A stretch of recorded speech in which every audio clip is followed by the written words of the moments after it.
Welcome to Good Samaritan School online health and physical education class. Good morning, children. I am Tenmuli Kingsley, your sports teacher. Today, let's discuss about walking and methods of walking. Inactivity is the biggest killer worldwide. Inactive lifestyles bring along many dreadful health hazards such as obesity, hypertension, diabetes, the risk of heart diseases, stress, depression, etc. The list can be really big.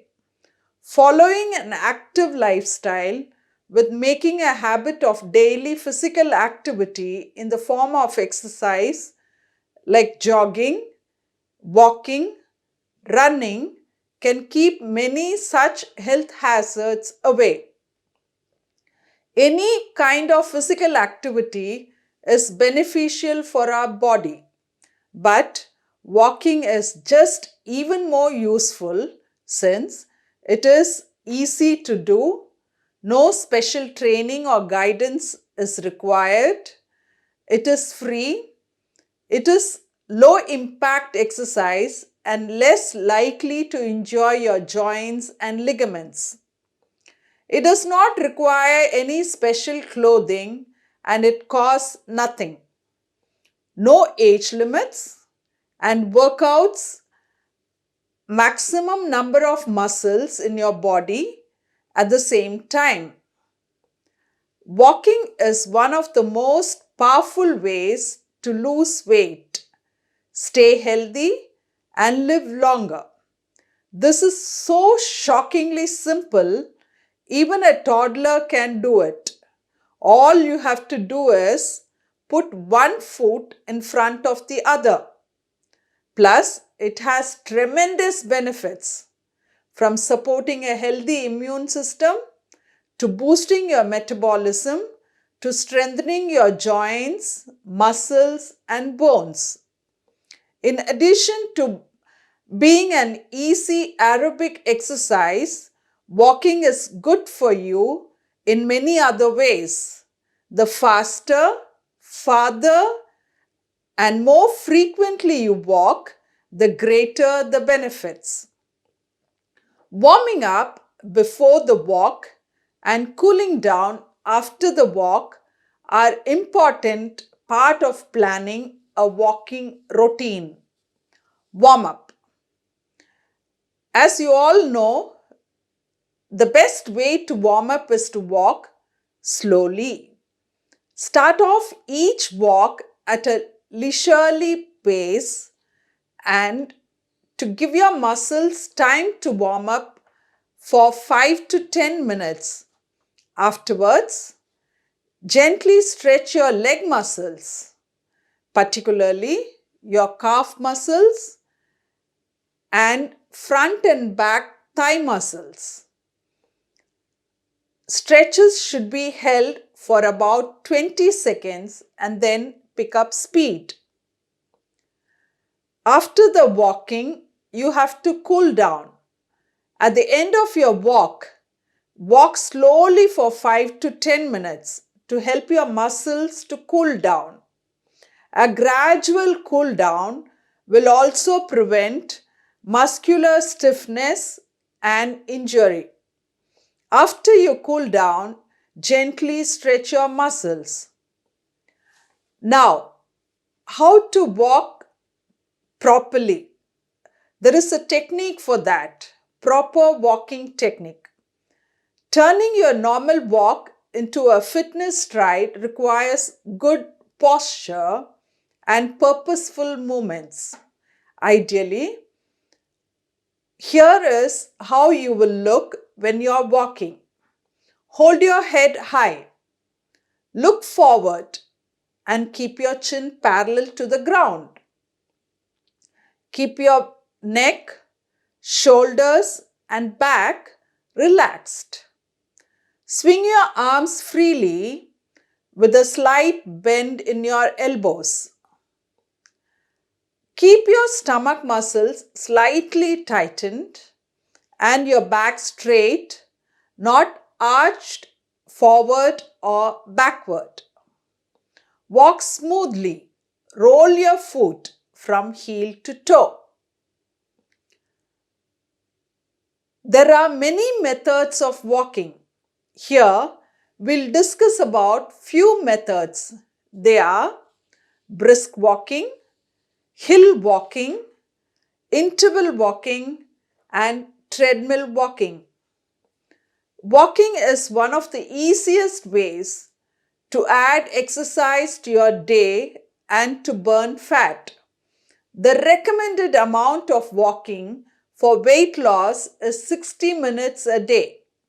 Walking burns about 100 calories per mile for a 70 kilo weighing person.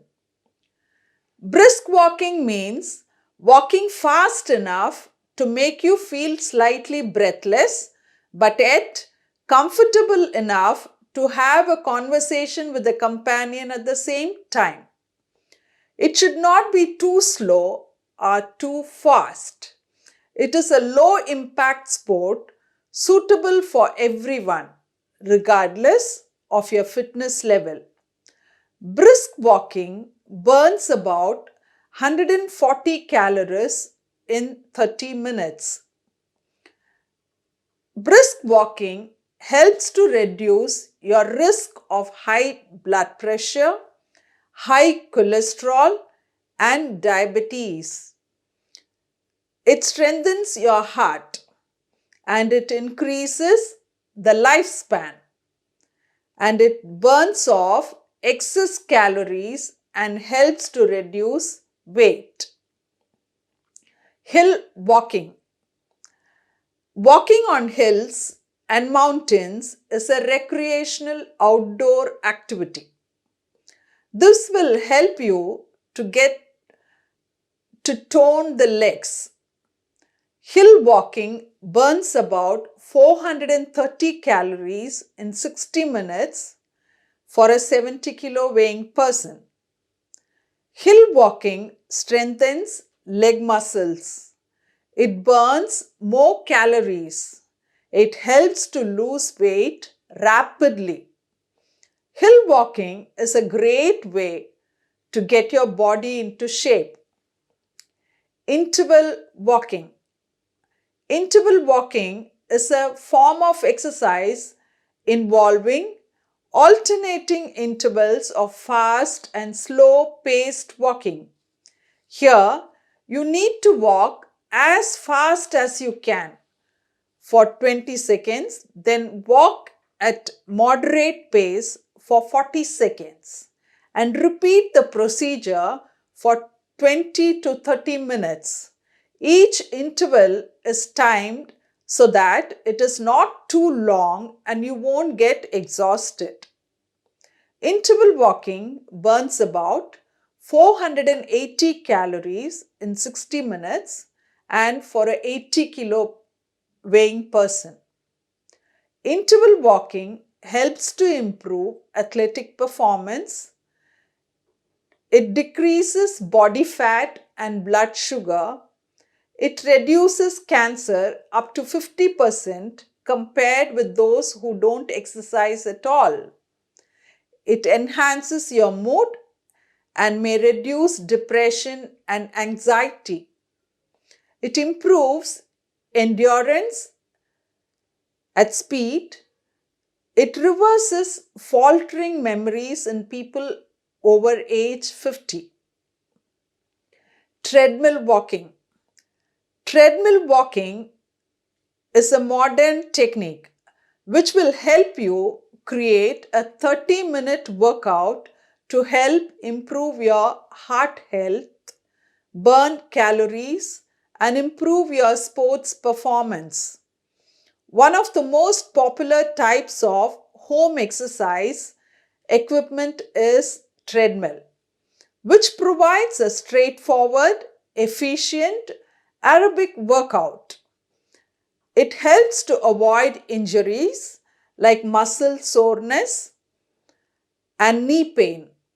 Treadmill walking burns about 100 calories in 20 minutes for a 70-kilo weighing person. Treadmill walking improves stamina and endurance. It improves joint flexibility and muscle tone. It's good for arthritis patients. You can enjoy your music or videos while walking. Now that we have looked at some methods of walking, here are some ways to keep your daily walk interesting. If you want to stick close to home and limit your walking to neighborhood streets, pick different routes every day so you don't get tired of seeing the same sights. If you feel unsafe walking alone, find one or more friends or family members to walk with, but do maintain social distancing. Walk at various times of the day. The sights to see first thing in the morning are bound to be different from those of the afternoon or early evening. Go to different parks and enjoy the sceneries while you walk. Explore what's going on around you. Notice the sky, the people, the sounds, and the smell. Like driving, we need to follow certain rules for safe walking. Here are a few tips to ensure safety. Walk in areas designated for pedestrians. Look for well-lit areas. Be aware of the traffic lights and traffic. If you are walking on the road, it is advisable to walk against the motion of the traffic. Wear sturdy shoes with a good heel and arch support. Wear loose and comfortable clothing. Drink plenty of water before and after your walk to stay hydrated. Going for a walk is easy to implement in everyone's schedule. Whether you are 18 or 80, anyone can benefit from this simple and convenient form of exercise. So, go out and enjoy a walk. And when you come back, you will definitely thank yourself, for you will know the difference. Have a good day, children. Thank you.